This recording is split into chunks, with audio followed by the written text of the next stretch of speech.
To our amazing viewers at Midnight Affairs Tales, welcome and thank you. Your presence makes these stories worth sharing. We'd love to hear which part of the world are you joining us from. Let us know now. Let's dive into today's story, Chapter 1. He painted the nursery in navy blue, screwed in the crib with his own hands. When she cried miscarriage, he held her like his world had ended. But it wasn't grief she felt, it was guilt. And he was about to find out why. Wait, if this story gave you chills or made you think twice about trust, don't just scroll away. Hit that like button to support the channel, and subscribe if you never want to miss another jaw-dropping tale. We drop new stories every week that'll leave you speechless. To everyone who's already subscribed, sending you heartfelt love and thanks. Join the family, because here, every story hits different. Now, let's dive back into the story. The air smelled like fresh wood shavings and baby powder. Ethan stood barefoot in the center of the nursery, arms crossed, taking in the room he'd built from scratch. One wall was stenciled with soft white clouds. The others were navy, the same deep blue from his uniform. The crib stood proudly beneath the window. His hands still ached from tightening every bolt. In the doorway, Marissa leaned against the frame in her robe, arms folded across her stomach. She wasn't smiling. "You okay?" he asked. She shook her head slowly, and her voice came out hollow. "I lost it, Ethan." He blinked. "What?" "The baby. I started bleeding. I went to urgent care. They said it was over." A rush of static filled his ears. "When? Why didn't you call me?" "I didn't want to worry you." Her eyes welled up.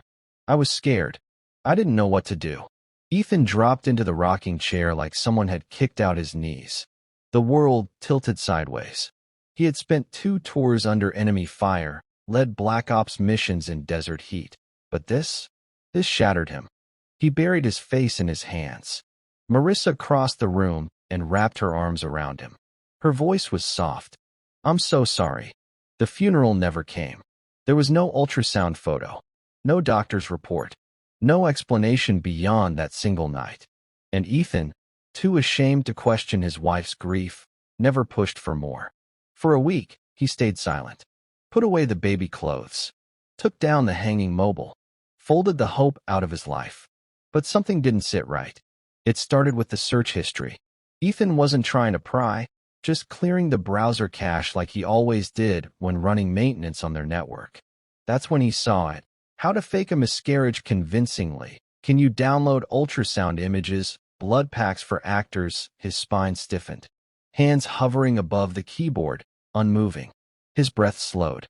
He didn't say a word to Marissa. Instead, he opened a small black case from the locked cabinet in the garage.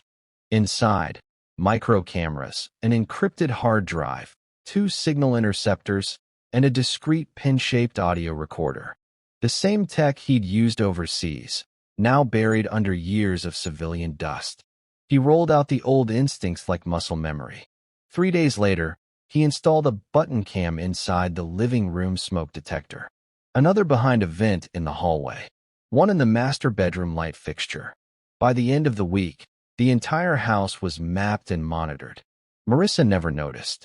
It started slow, harmless, even. She'd fake calls with friends, laugh too loudly at nothing, leave the house in different outfits than she returned in. Then the footage showed her whispering on the phone in the kitchen. "He still believes it. I told you, he's not the type to ask questions." A pause. Then laughter. "Yeah, the Navy guy? He's a softin' now. A baby would have trapped me, not saved us." Ethan didn't move. He sat at his desk, watching the footage in silence. The next day, Marissa left her phone on the kitchen counter. He mirrored it, cloned her text threads, then her email, then her hidden folder labeled work. Inside were photos, screenshots of text exchanges, a burner phone receipt, a private bank account, and a selfie, her in lingerie, lying on a bed that wasn't theirs. Caption: "Finally got him to buy the miscarriage. We're in the clear. Now for the money part." Kiss mark. His face stayed blank. No rage. No yelling. Just methodical breathing. Controlled. Naval. He copied everything to a cold storage USB and slid it into the hollow of the old rifle case he kept in the garage. The rifle wasn't in it. Just evidence. The next week, Marissa kissed him on the cheek like nothing had changed. "You okay?" she asked sweetly. He smiled. "Getting there." That night, he went into the attic and retrieved one more thing. A sealed envelope from his Navy exit files. Inside, a card from a private contact, someone who owed him a favor. Someone who specialized in financial tracking. While Marissa slept, he created a new email alias. Sent one message. Subject, "Need eyes on a ghost account." Attached, the burner phone number, the bank alias, and the selfie. No name. No explanation. Just the facts. By the next afternoon, the reply came in, account flagged. Offshore. Shell payments incoming weekly. One name tied to it. Richard S. Vallon. Richard. Marissa's co-worker. The one who always called after 9 p.m. The one whose contact name she kept under Mandy. Ethan stared at the screen, one hand on his lap, the other in a clenched fist around the USB. Outside, wind stirred the nursery curtains, still hanging, still waiting. But the baby had never existed. And now, he had a mission. Not for revenge. Not yet. For truth. And once the truth was undeniable, the consequences would follow. The cafe was tucked into the corner of a strip mall, far enough from town to feel invisible. Ethan sat at the patio table with a pair of sunglasses and a cappuccino he hadn't touched. His eyes were locked on the entrance. Marissa had told him she was running errands. But her location tracker, cloned from her phone, said otherwise. At 11:17 a.m., a black Audi pulled up. Driver's side door opened. Tall man, mid-30s, groomed beard, loose-fit polo and pressed slacks. Richard S. Vallon. Ethan didn't move. He didn't flinch. Just pressed the record button on the key fob in his hand. Richard entered the cafe. 2 minutes later, Marissa followed. No disguise. No hesitation. She was smiling. Not the polite smile she wore at dinner parties. This was different. Intimate. Lazy. The kind of smile a woman gave when she was used to being touched. She slid into the booth across from Richard like it was second nature. Ethan zoomed in with the pocket lens clipped to his sunglasses. Audio was out of range, but body language didn't lie. They held hands. She leaned in. She laughed. At one point, she reached into her purse and handed him a folded piece of paper. He read it, nodded, kissed her hand. Click. Snapshot captured. Click. Another. That night, Ethan uploaded everything to a secure folder titled Phase 1, Surveillance. Then he started planning Phase 2, Exposure. The next few weeks were methodical. Ethan tracked them to 3 more locations. A rented Airbnb under Richard's name, a bar near the financial district, a motel off the highway. One with no cameras, no ID required each time. Ethan left with video. Photos. Timestamps. He wasn't just gathering dirt. He was building a timeline. He mapped every move. Connected every lie. Even their money trail was sloppier than they realized. Ethan's contact confirmed that Marissa was funneling money from their joint account, small amounts, disguised as home expenses, and moving it offshore through Vallon's shell company. It was all there. Documented. But Ethan didn't strike yet. He needed more. He needed her to confess. 1 week later, he installed a pin mic inside a glass necklace, gift-wrapped it, and placed it on the dining table. When she got home, she looked surprised. "What's this? Felt like spoiling you," Ethan said, smiling. She opened it. "It's beautiful. It's a sound-reactive LED pendant," he lied. "Changes color with your heartbeat." She put it on. Kissed him. "You're full of surprises lately." You have no idea, he thought. That night, she wore the necklace to Richard's. The recording was perfect. Every word. Every giggle. Every lie. "Marissa, he still thinks I'm grieving. I swear he's just so trusting." "Richard, once we drain the last payout, we disappear. Let him keep the house." Marissa. And the fake miscarriage? Total Oscar-worthy, right? Richard. He was never meant to be a dad. Marissa. Laughing, he was just meant to build the nursery. Ethan paused the audio. Sat in the dark. one hand clenched around his wedding band, the other hovering over the mouse. He played it again and again until the weight of it turned to steel. Phase 3. Leverage. The next day, Ethan walked into the office of Danica Rowe, a divorce attorney who specialized in financial abuse and digital evidence. She was blunt. "This is enough to bury her in court." "I don't want her buried," Ethan said. "I want her exposed." Danica nodded. "Then we go viral. Controlled leaks. Video. Audio. Bank fraud. Fake medical records. We time it with the divorce filing. And him. If he's tied to a financial shell, we seize it. We name him in the suit. Publicly." Ethan's voice was cold. "Good."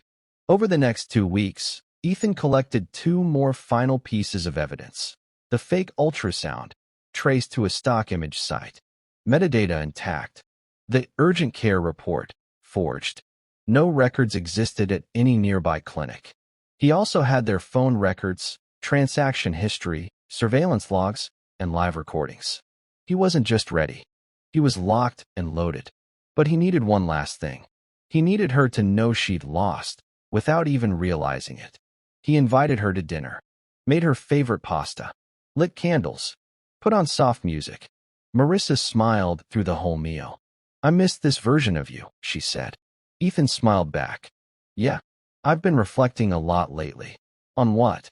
"On who you really are." Her smile flickered, but only for a second. "Everything okay?" she asked. He raised a glass. "To truth." She clinked it and drank. The next morning, she woke up to an empty bed. No Ethan, no car, no breakfast, just an envelope on the kitchen counter. She opened it. Inside, a printed transcript of her audio confession, a photo of her and Richard kissing at the cafe, a screenshot of the fake ultrasound image metadata, and a short note. "The Navy trained me to spot enemy patterns. You weren't even subtle." Ethan across town, a divorce petition was being filed. A private investigator was prepping a YouTube drop. And Ethan? He was sitting at a quiet park bench, sipping coffee, watching the sunrise. Phase 4 had just begun, and the world had no idea what was coming next. Marissa woke to the sound of buzzing, again and again. Not an alarm. Not Ethan calling from the kitchen.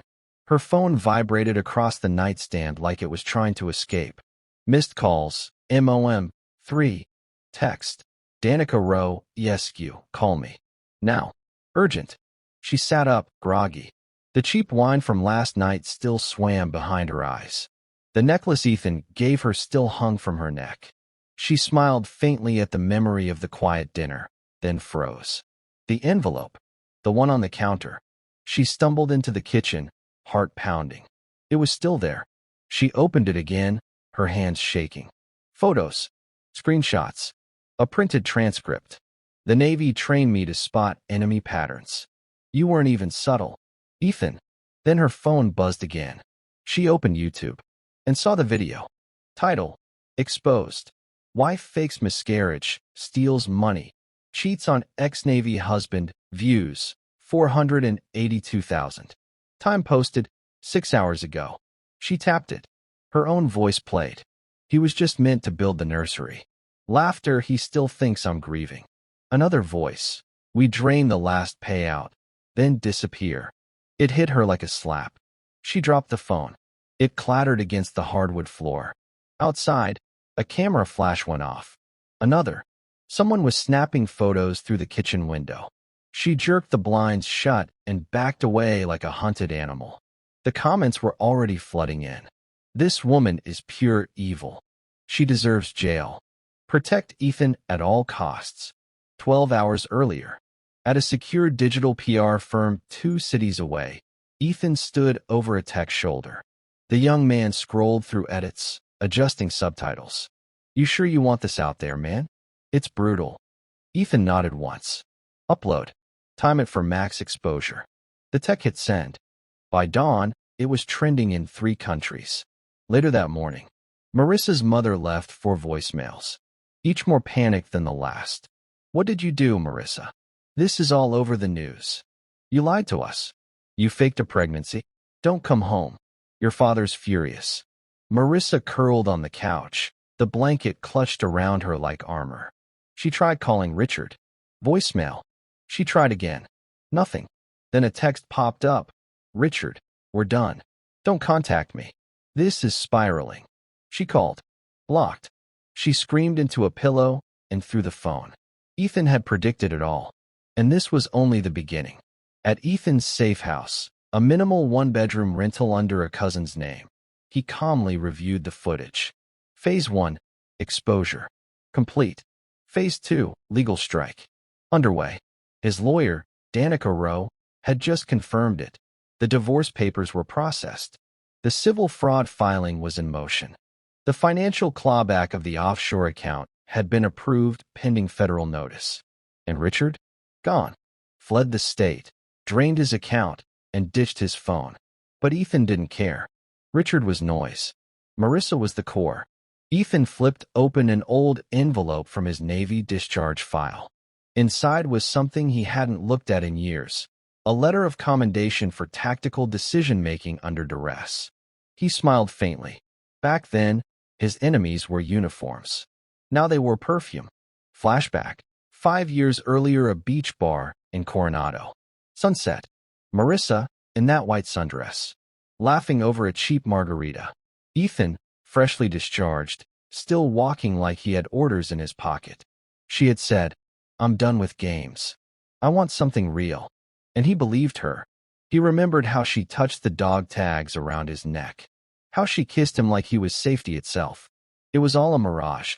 Present day, 2 days later, Ethan received a notification from Danica. Subject, Valenshell Company. IRS freeze confirmed. Action, full asset lockout issued. Phase 3 was live. The private investigator, a former fraud analyst named Lucia, sent her update too. Marissa attempted to open a new account under her sister's name. Denied. Flagged. Subpoena pending. Every move she made now was shadowed. Every step monitored. And every door closing faster than the last. That afternoon, a silver sedan pulled up to Marissa's driveway. 2 plainclothes agents stepped out. She answered the door in sweats, eyes hollow. Marissa Cole? Yes? You're being served with a subpoena. Charges pending include willful financial deception, falsifying medical information in a civil contract, attempted pension fraud. She didn't speak, just took the envelope. Inside, court summons, bank statements, forgery logs, and divorce finalization papers. Filed 2 weeks before the video dropped. She sank onto the floor. Alone. The day of the hearing, Ethan arrived at the courthouse in a charcoal gray suit. Composed. Calm. Danica walked beside him with a quiet smile. Just like you planned it. He didn't respond. Inside, Marissa sat at the defense table. Pale. Shrinking. No lawyer. No Richard. Only the truth, waiting to be unboxed. The judge, an older woman with sharp eyes, glanced through the files. Is this audio? She asked. Danica nodded. Necklace microphone. Consent implied through use. Timestamped. Authenticated. The bailiff played the clip. Marissa's voice filled the courtroom. He was never meant to be a dad. Laughter. I told you, he's not the type to ask questions. A gasp rippled through the small gallery. Even the judge flinched. Danica didn't stop there. Next came the fake ultrasound. Then the forged doctor's note. Then the screenshots of her affair, Richard in the hotel mirror. The judge stared at Marissa like she was looking at a creature she didn't recognize. You've left a digital trail of deception spanning over 7 months, she said quietly, including criminal intent. Marissa didn't blink, didn't speak. Her silence was louder than any confession. Outside the courtroom, reporters gathered again. Ethan exited slowly, the morning sun behind him. One asked, Mr. Cole, what do you want people to learn from this? He stopped, thought, then said, she called me broken, beat, but I built something unbreakable. That night, back at the house, Ethan stepped into the nursery. Still blue, still quiet. He didn't take it down. He didn't need to. Because this room wasn't a monument to loss. It was a monument to truth. And the truth had already spoken for the whole world to hear. 3 days after the courtroom hearing, Marissa Cole made her first move. Not to apologize, not to retreat, but to fight back, publicly. At 9:13 a.m., a video went live on her freshly created account. My side of the story, Marissa speaks out. Title: He's not who you think he is. Thumbnail: a tearful selfie. Pale face. No makeup. I've stayed silent out of fear. Ethan Cole is not the victim he claims to be. He's a trained manipulator. He tracked me, spied on me, controlled everything I did. The pregnancy was real. The miscarriage was real. He planted those images. That necklace? I never agreed to be recorded. He made me afraid to speak. The video exploded. Sympathy poured in. Thousands of comments. Hundreds of shares. Within 6 hours, 2 influencers reposted it. Within 12, a trending hashtag. Hashtag justice for Marissa. By that night, Ethan had received 3 death threats. But Ethan didn't panic. He was already 10 steps ahead. Because what Marissa didn't know was that she wasn't the only one with a secret past. Flashback. 2 months before the fake pregnancy, Ethan had been reviewing their credit card statements for a home loan. That's when he saw the first odd charge. Meridian Reproductive Clinic. Consultation fee, $240. He'd never gone there. He asked Marissa about it casually. She claimed it was a pap smear. He let it go. But that wasn't what it was. Present day, Danica's office. Ethan dropped a new file on her desk. Found it in her email archive, he said. She forgot to delete the junk folder. Danica opened the PDF. Pre-IVF screening. Patient. Marissa Cole. Embryo donor options requested. Male partner not viable for IVF. Danica raised an eyebrow. She was testing donors? She knew I was sterile. Danica looked up sharply. You're sterile? Got hit with shrapnel overseas. VA confirmed it 5 years ago.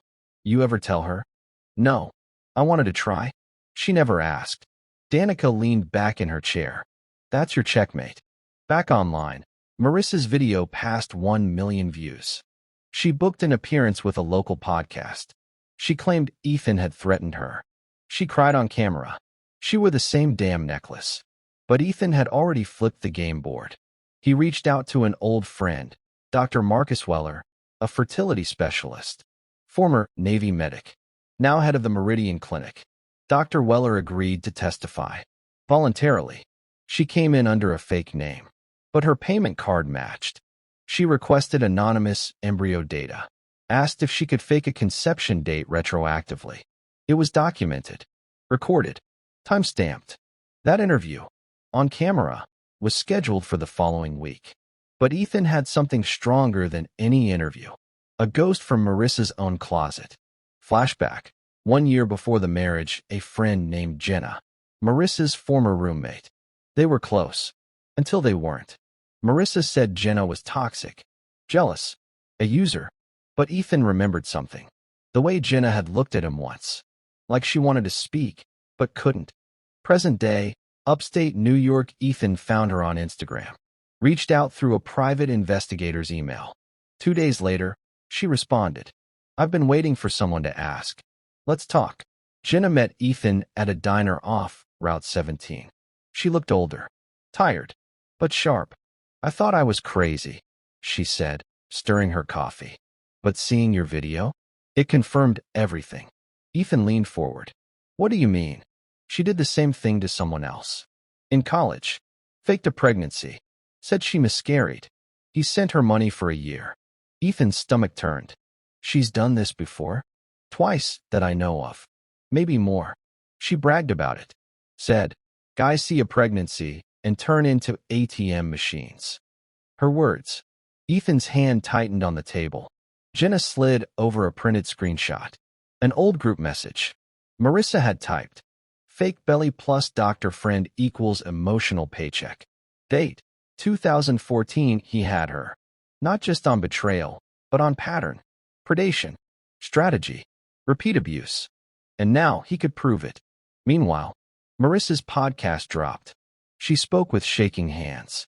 He was cold. Distant. Always suspicious. I didn't feel safe. When I miscarried, he didn't even cry. He just stared. He's a monster pretending to be a victim. The comments were brutal. Some believed her, some didn't. But now the public was split. And Ethan didn't want to argue online. He wanted finality. 3 days later, court filing number 2, defamation and medical fraud filed with attached evidence. IVF screening forms VA medical documentation of Ethan's infertility, Jenna's sworn affidavit screenshots from Marissa's past con statement from Dr. Weller Danica added a personal note to the motion. The public sympathy campaign is a coordinated manipulation effort, consistent with previously documented behavior. The defendant is not only deceitful, but serially predatory. A hearing date was set. In 7 days, Marissa got served again, this time on camera. A YouTuber caught it while she was out shopping. She screamed at the delivery man, threw the envelope at him. The video hit TikTok. Another 3 million views. The tide was turning. Ethan's last play before the hearing. He released a second video. No voiceover. Just facts. 5 minutes of pure, brutal silence. Screenshots. Receipts. Testimonies. Footage of Jenna. Quote overlays. Final frame. This isn't revenge. This is what the truth sounds like when no one talks over it. No music. Just the cold, clinical sound of evidence. 3 days before the hearing, Marissa posted one last video. She looked broken. No makeup. No filters. No performance. I don't know who I am anymore. I made mistakes, but I didn't deserve this. He ruined my life. She turned off comments. Turned off likes. Turned off the camera. And that's when the call stopped. Even her sympathizers went silent. Because when all the lies were laid bare, there was nothing left to fight with. The hard drive sat like a loaded weapon between them. Ethan didn't reach for it right away. He stared at Keller, reading every micro-expression. This wasn't a reunion. It was a reckoning. What's on it? Ethan asked. Emails. Logs. Partial surveillance files. Some were purged, but I saved fragments. Stuff that never made it to the official reports. Why would Marissa go looking for this? Keller sipped his coffee. Some people fish for money. Others fish for leverage. She was with me before any of this came up. Or she was planted before it ever mattered. Ethan's chest tightened, not from shock, but from the precise click of a puzzle piece finally snapping into place. The questions that had haunted him since Jonas's death. The gaps in the mission debrief. The way Marissa had always asked, casually, about his Navy days, too casually. He took the drive. I'll find out who sent her. Keller nodded. You're not the only one looking. Back at the safe house, Ethan booted up a secure machine. Air-gapped, old, never connected to home Wi-Fi. It buzzed to life slowly, like it knew it hadn't been touched in years. He inserted the drive. A file tree popped up. Folder names were blunt and brutal. Blackbox_404 OP_dump missing _22 access. That last one hit like a hammer. M_Cole. He opened it. Inside were screenshots of private conversations, some from years ago. One was a message chain between Marissa and an unknown user. Unknown. Status report. Has he opened Locker 88? Marissa. Not yet. But I left the note. Unknown. He needs to remember what he did. Marissa. He still doesn't. Or pretends not to. He's colder than I expected. Another thread, older. Marissa. What happens if he finds out who I really am? Unknown. Then you'll be taken care of too. Ethan leaned back in the chair, jaw locked. This wasn't a woman spiraling. This was someone executing a long-term plan. And failing. He opened the black box folder. Audio logs. Unfinished transcripts. Most corrupted.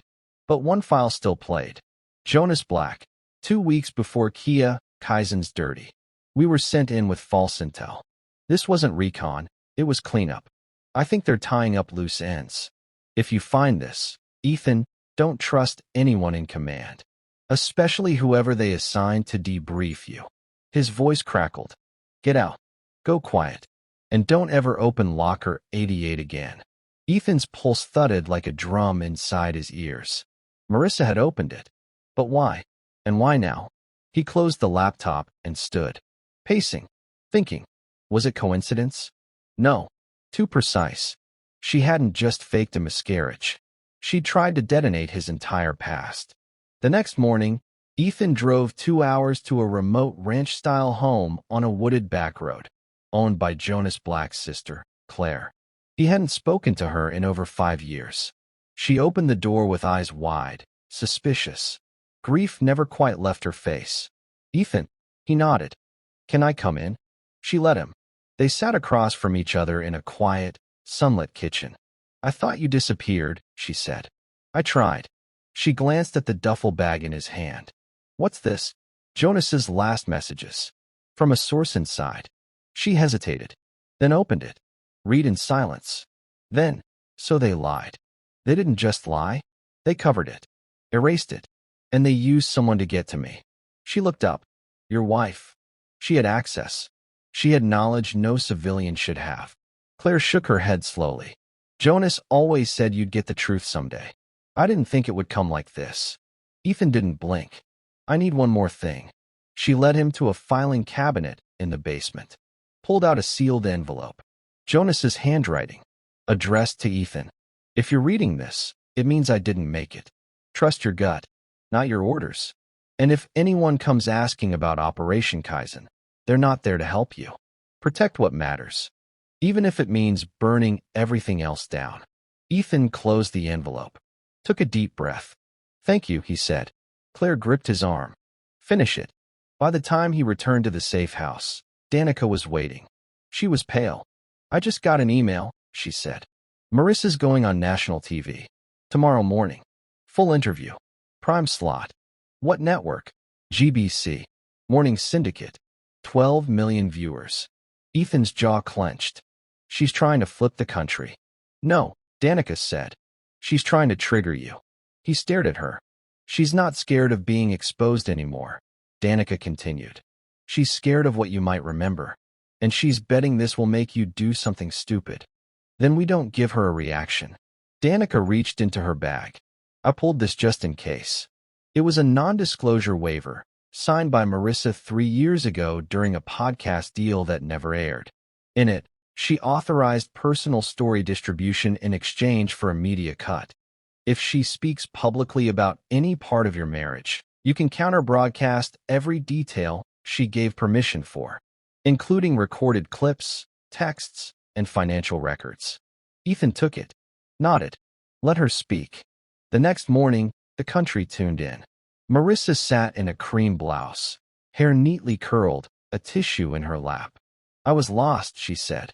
"I loved Ethan, but I didn't recognize the man he became." The interviewer nodded, sympathetic. "What do you mean?" "He was always looking over his shoulder, always guarded.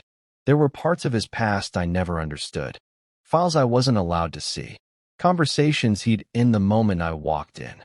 She sniffled. "I thought I was losing him, so I tried to get closer. Maybe too close."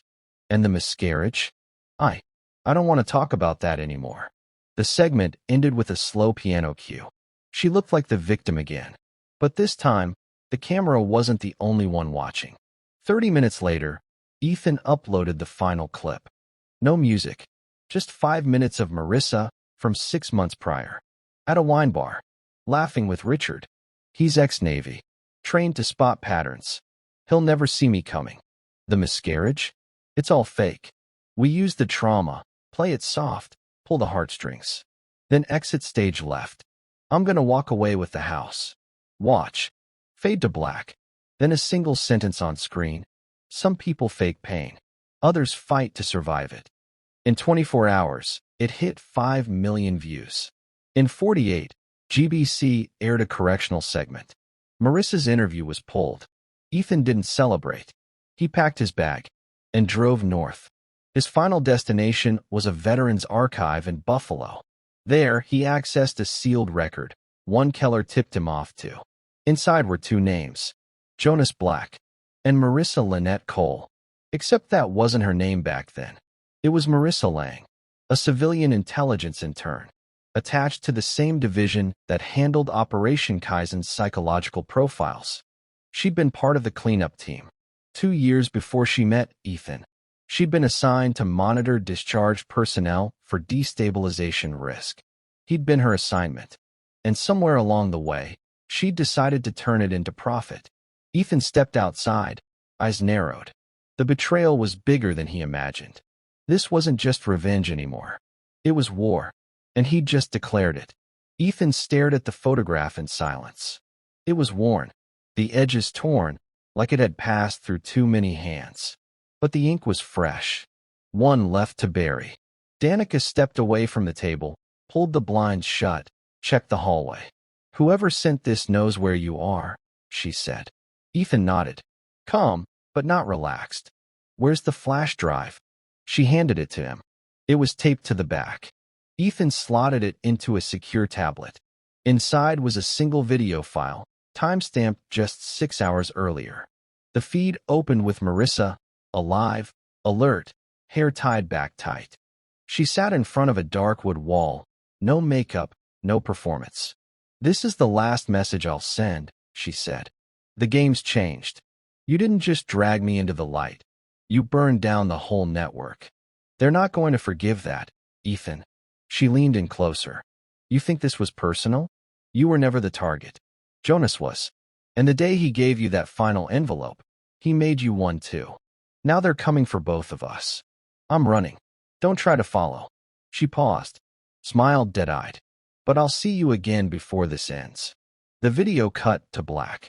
Ethan closed the tablet and stood. "I need a list of everyone still alive from Operation Kaizen," he said. Danica was already pulling her laptop. "Military, CIA liaisons, civilian contractors? All of them. If she's running, someone's backing her." Ethan left the safe house an hour later. He didn't take a weapon. He didn't need one. He had memory and leverage, an unfinished business. At 2:14 a.m., he stood across from an unmarked brownstone in Virginia, former residence of Michael Grady, a logistics officer involved in Kaizen's back-end routing. Records showed he disappeared from the DoD 2 years ago. No retirement, no transfer. Ghosted. But Ethan had a gut feeling he never left. The lights were off, but the side window flickered, security systems still active. Ethan picked the lock on the side door in 30 seconds. Slipped inside. Quiet. Methodical. The house was cold. Smelled like metal and lemon oil. Down the hallway, an office door stood half-closed. He pushed it open. Inside, a man. Mid-50s. Bald. Wired with electrodes. Heart monitor. Oxygen mask. He looked up, barely alert. "Cole. Grady. You shouldn't be here. Neither should you." Grady coughed, hard. Blood in his tissue. "They're cleaning house." "Who?" "The ones who made Kaizen real." "You think Marissa was rogue?" "She was contracted. Her assignment was sealed." "By who?" Grady pointed to a locked drawer. Ethan opened it. Inside, a black envelope with a silver seal. He ripped it open. 2 names. Marissa Lang, Tier 1 Relational Operative Matthew Torrance, Field Psych Command, and underneath, a third name. Laura Jessup, Project Supervisor, Juno Intel Group. Ethan's brow furrowed. That wasn't military. It was private. Grady wheezed. They outsourced the control. After Kaizen, the whole op went freelance. Ethan leaned in. "Where is she?" "Atlanta. Midtown. Floor 17, Juno HQ. But she's not the head anymore." "Who is?" Grady tried to answer. Didn't finish. He slumped in the chair, monitor flatlining. Ethan checked his pulse. Gone. By sunrise, Ethan was already on the road to Atlanta. Danica called him mid-route. "I ran Laura Jessup's name. She's off-grid. Retired. But someone else took over her seat 2 years ago." Ethan waited. Danica exhaled. "It's Richard." "Richard Vallon?" "He's listed as Senior Risk Architect for Juno's East Division. Hired under a shell alias. Transferred 6 months ago." Ethan pulled the car over. Let the news settle. The affair. The offshore account. The fake miscarriage. It hadn't just been about money. It had been a coordinated mission. He wasn't the mark. He was the cleanup. By noon, Ethan was parked across the street from Juno's Atlanta office. A sterile tower of reflective glass. Midday workers entered with coffee and laptops, unaware of what lived above them. Ethan entered through the front. No disguise. Just focus. He flashed a fake ID, posed as an ex-military security consultant scheduled for an ethics audit. Security waved him up. Floor 17. The elevator doors opened to a quiet, carpeted hall. Frosted glass walls. Doors with no names. At the far end, a door was ajar. He walked in. Richard sat at the desk. Alone. Pale. He looked up. Knew instantly. I was wondering how long it would take. Ethan closed the door behind him. Locked it. You're not worth a bullet, Ethan said. Then why are you here? To finish it. Richard stood slowly, hands raised. Look, it wasn't personal.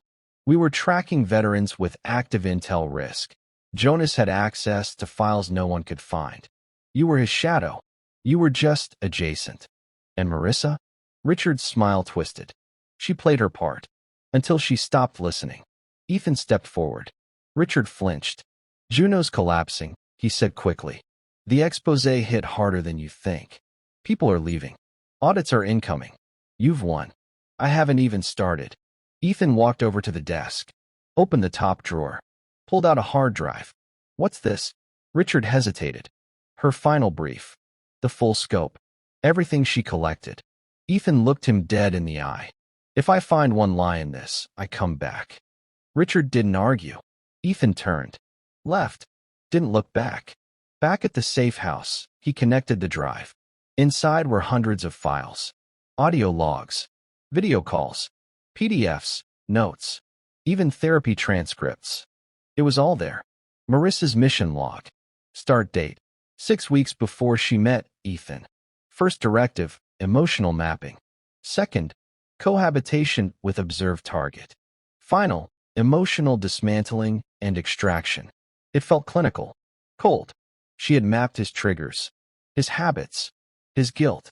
She used the death of his best friend as a wedge. Used the dream of a child as a lockpick. And used his silence as her camouflage. Ethan sat in front of the screen for a long time. Then copied the entire drive to 3 separate backups. Sent one to Voss. One to the Office of Naval Oversight. And one to Jonas's sister. He labeled it. Everything. 3 days later, the world shifted again. A second whistleblower emerged. From inside Juno. An analyst who confirmed it all. That night, a special report aired on primetime television. Title, The Human Weapon Program.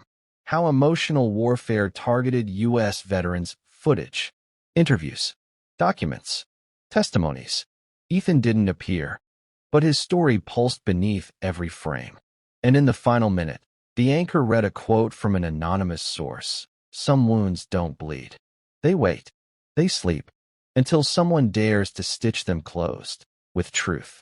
Marissa wasn't found. Not yet. But she was running. And now, the world knew who she was. Ethan stood at the edge of a quiet overlook, watching the lights of the city blink like a heartbeat. He didn't smile. Didn't cry. He just stood there. Solid. Unmoved. And finally, free. The morning Berlin woke up. It was already bleeding light through the clouds. Snow drifted like ash over the rooftops. Somewhere beneath it all, Ethan moved, silent, controlled, unreadable. He was done waiting. Marissa had made the first move a dozen times. The fake pregnancy. The surveillance. The staged love. Now it was his turn. The Juno building in Kreuzberg wasn't on any official registry. It looked like any corporate firm, frosted glass, brushed steel panels, minimalist lobby. But the entry key system was ex-military. Ethan recognized it from his days at Langley. Danica had already brute-forced an entry protocol using one of Marissa's stolen credentials from the Argentina drive. One use only. He walked in wearing a charcoal gray overcoat. Gloves, no expression. The guard at the desk looked up and nodded, recognizing the clearance level, not the man. The elevator doors closed behind him. Floor 14. He didn't blink once. The doors opened to a hallway soaked in silence. No reception, just a stretch of glass rooms, steel doors, and data centers humming low beneath the floor. He scanned left, then right, and there she was, at the end of the hall, in an observation room. Marissa. She wore black slacks, boots, a fitted jacket. Hair cropped. a tablet in her hand. She hadn't seen him yet. Or maybe she had. He walked forward, each step deliberate.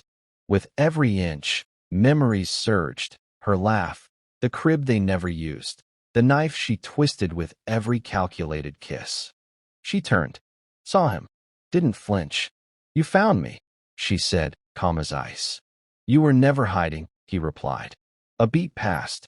The hum of machines filled the air. Marissa stepped closer, expression unreadable. "You really think I did this for the money?" "You did it for control. I did it because you were dangerous." Ethan stared at her. "To who?"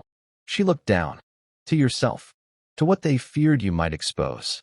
"You're talking about Kaizen." "I'm talking about Jonas," she snapped. "He didn't die in the field, Ethan. He died in a room just like this.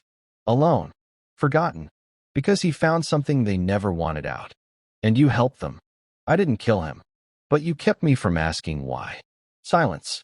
"Then, I fell in love with you, Ethan. That wasn't fake." He almost laughed.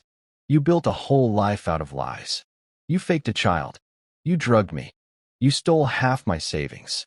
I was following orders. You kept following after they ended." She stepped forward, anger cracking through. "I stayed because I believed in you. I believed in what you could become if you stopped looking for ghosts. You made me one." Those words stopped her, dead in her tracks. The emotion hit her like a wave, visible but momentary.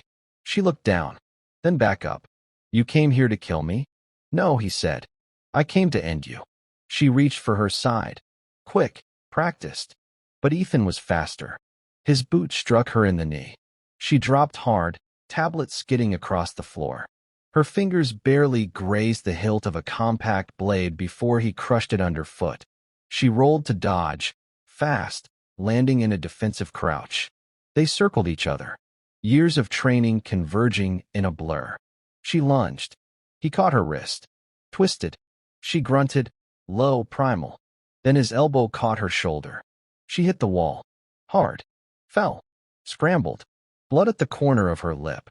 "I didn't want this," she growled. "You wrote this ending the day you lied about the baby." That broke her. Just for a second.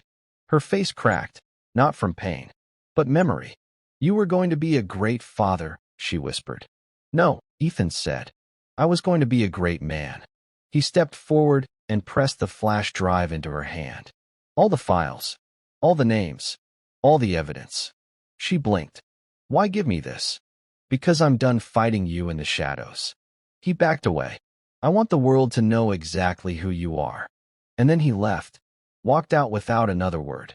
Left her there, on the floor, weaponless, exposed. But not silenced. Because that wasn't the point. 3 hours later, the files hit every major network in Europe. Every covert contract. Every psychological report. Every name Marissa had worked with and worked for. She was done hiding. And Ethan was done chasing. But the world wasn't done yet. At 3:34 a.m., Danica called. "I have movement," she said. "Interpol just flagged a private jet out of Berlin. Fake passport. Southbound." Ethan closed his eyes. "She's running again. Do we stop her?" "No," he said. "Let her run. Let her spend the rest of her life looking over her shoulder." A beat passed. "What about you?" Danica asked. "I'm going home." He returned to the house in upstate New York, the one they'd bought together. The one with the nursery he never painted over. He stood in the doorway, sunlight cutting through half-open blinds. The crib was still there.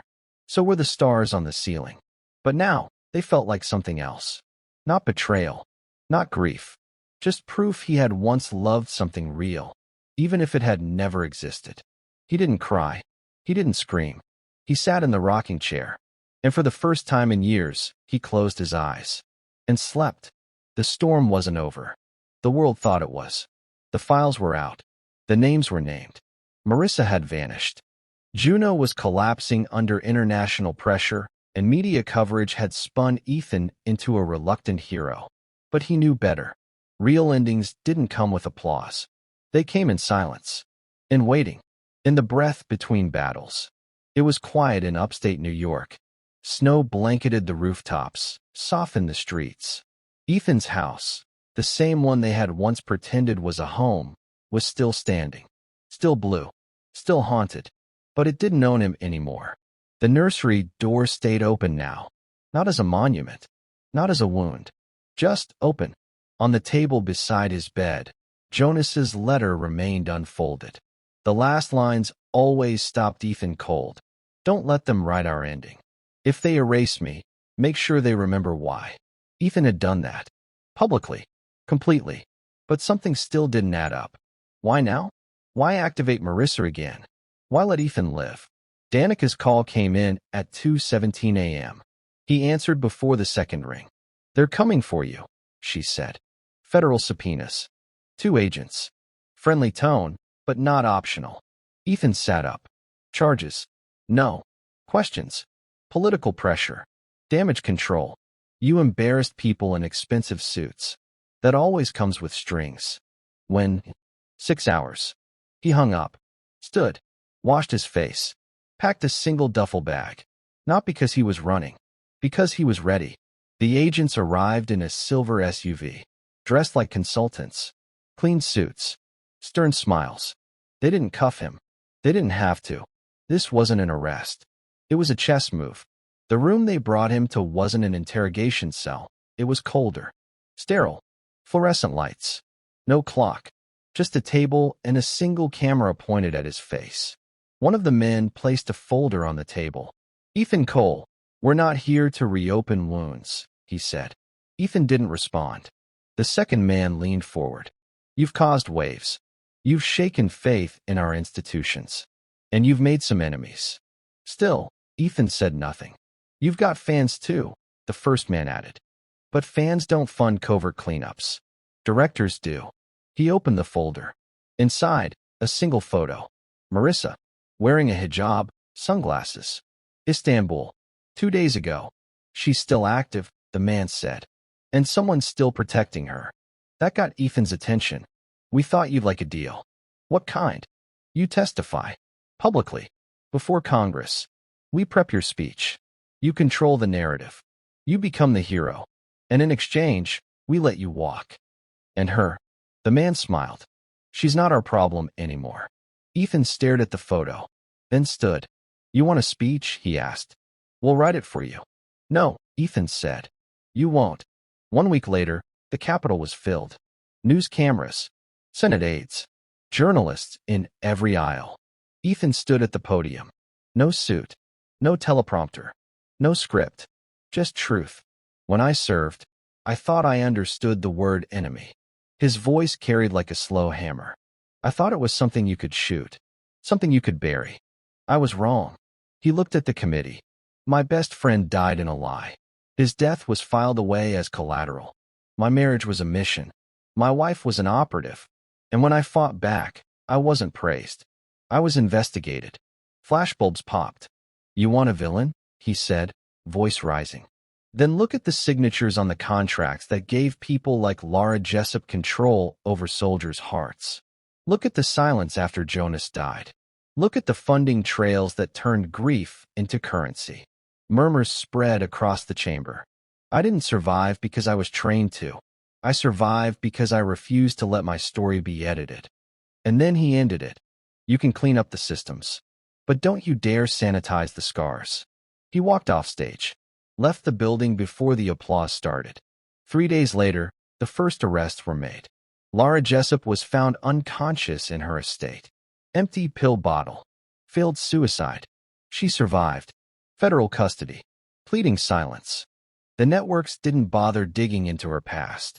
Ethan's video already had 43 million views. But one question still echoed in headlines. Where is Marissa Cole? That answer came from an unexpected source. A knock at Danica's office. A girl, barely 20, nervous, backpack gripped like a lifeline. Is this where you represent Mr. Cole? She asked. Danica nodded. Who's asking? The girl unzipped her bag, pulled out a black envelope. Inside, a birth certificate. Name, Amira Lang. Mother, Marissa Lang. Date, 2005. Danica froze. You're her daughter? She whispered. The girl nodded. I never knew until last week. My aunt told me after she saw the news. She said my mom wasn't dead, just missing. She said if I ever wanted to understand what happened, I had to give this to him. Danica's voice shook. Where is your mother? I don't know, but I think she's still watching. Ethan stared at the certificate for nearly an hour. He sat in the same kitchen Jonas once visited before his last deployment. Same window, same silence. He turned the paper over. There was a note taped to the back, written in blue ink. I had one secret left. She was my one good thing. I didn't let her meet you because I didn't want her to see what I'd done. But now, she'll see who you really are. Ethan ran a hand over his face. For the first time, he didn't feel rage. He felt release. The woman he knew was gone. But the girl? She was real. A name. A chance. A final chapter. It was raining when Ethan pulled up to the small cafe on the outskirts of Albany. A gray sky pressed low against the glass, and the windows were fogged from the heat inside. He sat in the truck for a long time, engine off, watching people come and go. Then he stepped out, pulled his hood up, and walked in. She was already there. Amira, sitting by the window with 2 mugs of hot chocolate and a canvas messenger bag at her feet. He approached slowly. She looked up. You're taller than I thought, she said. You're younger than I imagined. She smiled nervously. You get that from my mom? Ethan pulled out the chair. I got that from your eyes.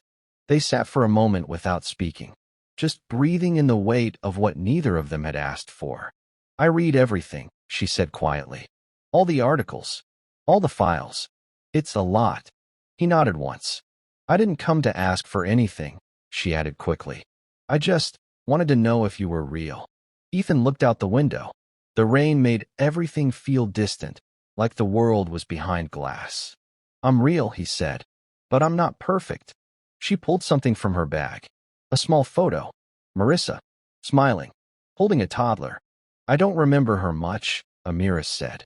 She disappeared when I was 5. I thought she died. Now, I don't even know what to think. Ethan leaned forward. She did some things I can't explain away, he said. But you didn't choose any of that. And you deserve to live without carrying her shadow. She looked at him, blinking back something hard. Do I remind you of her? No, Ethan said. You remind me of who she could have been. The silence held between them. Then she pushed the second mug toward him. I don't know what you want to be in my life, she said. But I'm okay starting with hot chocolate. Ethan picked up the mug. They clinked at once, soft. And for the first time in a long time, he smiled. Later that week, Ethan visited a small hilltop cemetery just outside Washington, D.C. No cameras, no flags, just granite and rain. He stood at Jonas Black's grave, hands in his coat pockets. The wind pushed cold across his face. He took a flash drive from his pocket, sealed in plastic, and tucked it under the stone's base. I told them your story, he said. A breeze moved through the trees like breath. And they listened. He stayed there until the sun broke through the clouds. Then he walked away. In the final hearing that followed, 10 officials were removed from their positions. Juno was dismantled, its funding cut off. Laura Jessup was sentenced under sealed testimony. And the emotional manipulation program was declassified, archived, and buried. But the story never really left. It lived in classrooms, in forums, in whispered military briefings where soldiers were reminded to question what looked too perfect. And Ethan? He lived quietly, off the grid, sometimes in Albany, sometimes on the road. Once a month, a letter would arrive. From Amira, sometimes just a song lyric, sometimes a sketch, sometimes just one word, still here. And he always wrote back, so am I. She thought she could erase him, but the world remembers the truth now. Thanks for watching. From where are you watching this story? Drop your location in the comments. It's always incredible to see how far these stories reach. If this one hit you emotionally, or if you just enjoyed the journey, hit that like button. Share it with someone who needs to hear it, someone who knows what betrayal feels like, or what it means to survive it. And if you want more powerful, emotional stories like this one, subscribe. There's more coming. See you in the next one.